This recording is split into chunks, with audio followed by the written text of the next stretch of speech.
All right, hi. Hello again. In an effort to be dramatic and cinematic and I don't know what the hell I'm doing, but I want to try to get you guys excited about this as we are. So I'm showing you this in phases also because it'll be so long and I'm so long-winded as you know. I brought to you already the first part of the phase here with the detached garage. You can pan that over there. Okay, well, there you go. I'm That's what it looks sure. like from the house. And then of course, here's the facade of the outside of the existing garage. And now we got to go to and understand, why did we do this? Storage is one thing, yes, but for the most part we had a pretty big room in here for storage, even though it was disorganized as hell. So this does offer organization, but at the same time, until we get to Florida, to do things right for the dogs, especially, and this is the big one here, considering we're trying to work with feeding the dogs better, which means a lot of it has to do with special feedings, meaning more human grade products, which is not just as simple as pouring shit out of a bag all the time. And to do so has proven itself extremely difficult to do it in a small area in a house. I built my mud room, I ripped it out, and I made a kind of a kitchenette area. Cabinetry in there, microwave, sink, everything. And guess what?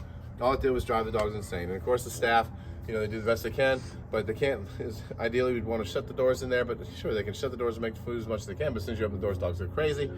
So we had to figure out a new system.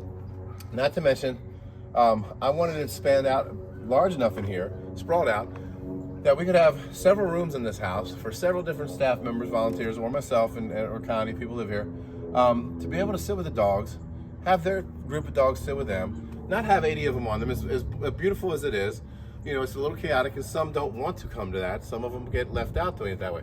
So if we have different areas, and I have a big enough home for this, okay, we have our living room, the dining room, the family room, and now the garage family room. So there's 4 big areas where you can come sit down on the couch. I don't have the couch in here yet. It's upstairs. I just haven't drug it down yet. We've been here forever. We can sit and watch TV, turn the TV on, mindless background noise, and then you can sit with the dogs for as long as you want and entertain them. This garage also doubles as much more than that. Coming in, it's I don't know if you guys remember a couple summers ago when I ripped all the shelving, the storage shelving off of the walls down here. And I actually put a wall of cabinets here. We added a second washer and dryer to the house specifically for this, for our what do you call it, laundry needs, because we have so many beds, blankets, pillows, Pads. now pee pads, et cetera, et cetera, et cetera. So we needed that. So some of this I had already done a little bit, but the rest of this we've just retrofitted from a really concrete floor, bare bones garage with no conditioning to what you're about to walk into. So please come on in. Hi, Mar. And welcome to, most of the dogs, I had to leave them in there. This is take 2 on this, and they came in as neat as it is, the Welcome Home Dad video. Of course they went ballistic, and we were sitting here, and I don't have a lot of time because I talk too much, so I don't have time to. So anyway, like I said, cabinetry that I put in here a couple years ago for storage, second washer and dryer. So this is now becoming our laundry area, and feeding area, and even nail grooming area. In here in the mudroom that you've seen before, that's now our medicine area and so forth. So that's kind of our med lab in there. The nurse's station. But let me see, yeah, the nurse's station. But if you can pan around real quick, you'll see this room. There's this big island thing in the middle, blocking it, and we've got some, we've got our laundry bin sitting here, ready to go. You'll see there's a gate here and a gate here. Having this big room and having this door to the outside, you can't just do that. Of course, the dogs will go crazy and try to get out, even if it's just to see you. So we had to separate the 2 areas. And that's when we all brainstormed around here and everybody bounced ideas off of each other and came up with, we put a bunch of ideas together. We talked about a feeding station, food trough kind of thing. That you're doing, put that down yet, lift it up. To properly feed the dogs, so we're doing this. We also talked about, having additional storage. This room was beautiful, but it was massive. It was kind of this big dead space, which is kind of awesome, but it kind of, without any kind of rhythm or rhyme to it, it was kind of a pain in the ass to, Mia! It was kind of, it lacked function. It lacked the ability to actually be useful space. So here's what we've done with it. We've created this. I've built this whole unit here. Cost less than $1,000, and you guys have seen our cubbies, right, that we've gotten from IKEA over here. They're a little bit different here out than in the house. These are actually bolted to the wall instead of on rollers, so they can't, so they can't pee on the bottom. They can get underneath it.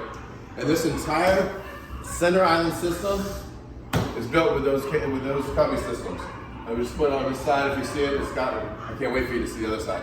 On this side, as you can see, it's got drawers and doors in it, all purchasable from IKEA, all relatively inexpensive. So basically, this is our feeding section. And how does this work? I mean, obviously, like I said, this is the laundry section. And of course, we drop mail and stuff off here. We're not done with everything else.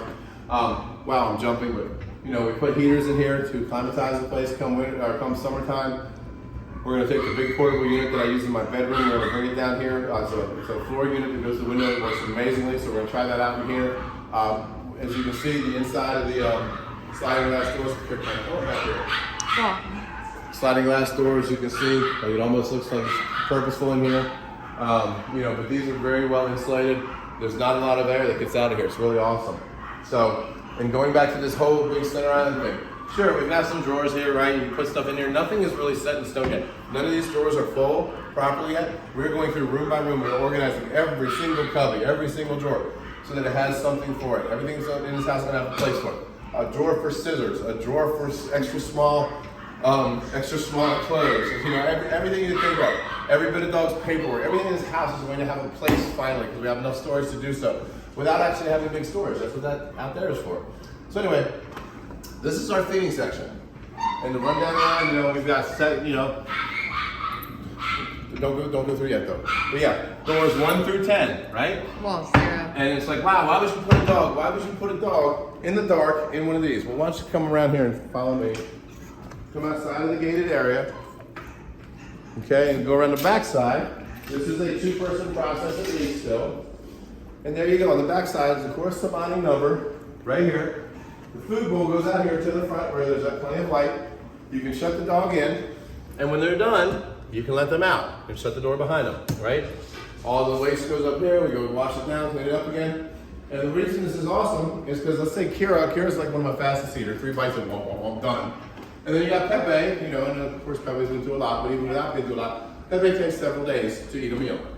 So Pepe can be in door number 2, Kira can be in door number 5. Kira's done, bring the next one in. Next one's done, bring the next one in. But Pepe, he's still eating. He can just sit there and eat as long as he wants in peace.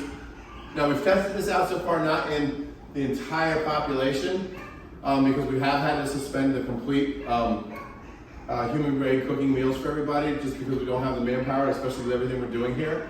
But we're going to get back to that very soon now that everything is built. But we have been doing it with our special feedings, which is anywhere from $10 to $25, depending on the time, who needs it the most and whatnot. And I can tell you, obviously for all part, it's been working incredible, right?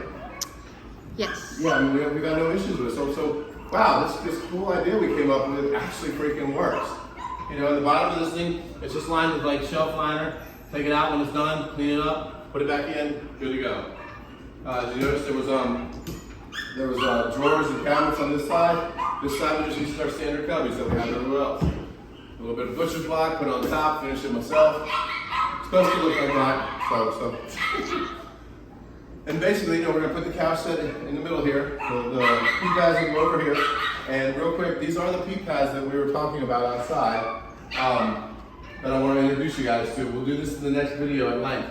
I cannot tell you that the 2 things I'm about to show you in the next video, how incredible they are for the manpower around here, for the amount of work that needed to be done, for the time it takes us to do stuff, and for the cost that it takes to do things around here. So these have been incredible. But yeah, we got a TV, these are actually windows, we can open them up. I choose not to, because there's another thing I forgot to tell you all. We went through, not a ton, because it's a good friend of mine doing the work, and I purchased all the material myself and helped them. But starting in this room here, I have added somewhere in the neighborhood of, I want to say, over 65 lights to this house, 65. Including the garage. Including the garage. Including this garage here. Well, not No, I mean recess lights. Okay. So yeah, I've added 65 additional lights in this house. They're all LED, so they're all low energy. And why would I do that, right? Like with Bobby, you're just improving the value of your house and you're doing it for yourself.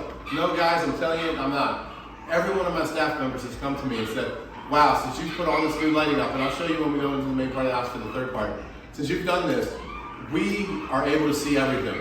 There's nothing lying around, there's no dirty pee in the corners, there's no smeared poop, There's nothing like they are able to tackle everything. It was dark. And it was dark. It wasn't bad, but it's a typical home that was built around 2000. You get like some areas got some great lighting. 10 minutes. 10 minutes. Okay. Yeah, some areas you get like a lot of lighting, other ones you don't. I ordered a lot of lighting everywhere because the dogs have actually shown us where and what we need to do. So once again, anybody that's looking to build a sanctuary or a rescue, those are things you have to think of. You're not going to be able to keep them from peeing or pooping in the house all in. Okay, if you have a house, if you're going to do it the right way to where they're comfortable, they're living like we do. You have outdoor kennels, but to me that doesn't suggest sanctuary. That doesn't suggest a loving environment for them. So whether you got Rottweilers, Great Danes, or Chihuahuas, you're going to have the dogs in the house. There's going to be messes. Okay, so you need to be able to clean up those messes and keep it comfortable and all that. You need to be able to feed them. You need to be able to organize. And that's what everything that we've done here has been in an effort to do this for the dogs. And we've remodeled everything over and over again to do this for dogs. Oh, including this epoxy floor we put in. And again, the epoxy floor, yes, it's an expense, but it's also on the sanctuary's, what do you call it, dime. And there's a receipt for it and a canceled check. And every bit of that money goes back to the sanctuary relief. On top of that, here's the other hard part, guys, if you're doing this and you're doing it out of your home, you have to think of a way to make your home, if you ever were to sell it, have curb appeal. Like this is nowhere near what a normal person would want. But I guarantee you somebody walks in and says, man, I got a garage door here, I can put my car in here, it can be my show car. You know, we got this like this stuff, the floor and everything. It actually has some kind of curb appeal to it. It has some use to it. So I'm hoping that the house will also be able to sell rather quickly instead of somebody going, oh my God, this guy had 95 chihuahuas. This is a foreclosure. We gotta oh God, I don't want this house. I don't want that. I want it to be like, wow, I want people fighting over this house. So that's been an effort in my mind in designing this whole thing along lines too. So there's part 2, and I'll bring you to part 3 here in a second.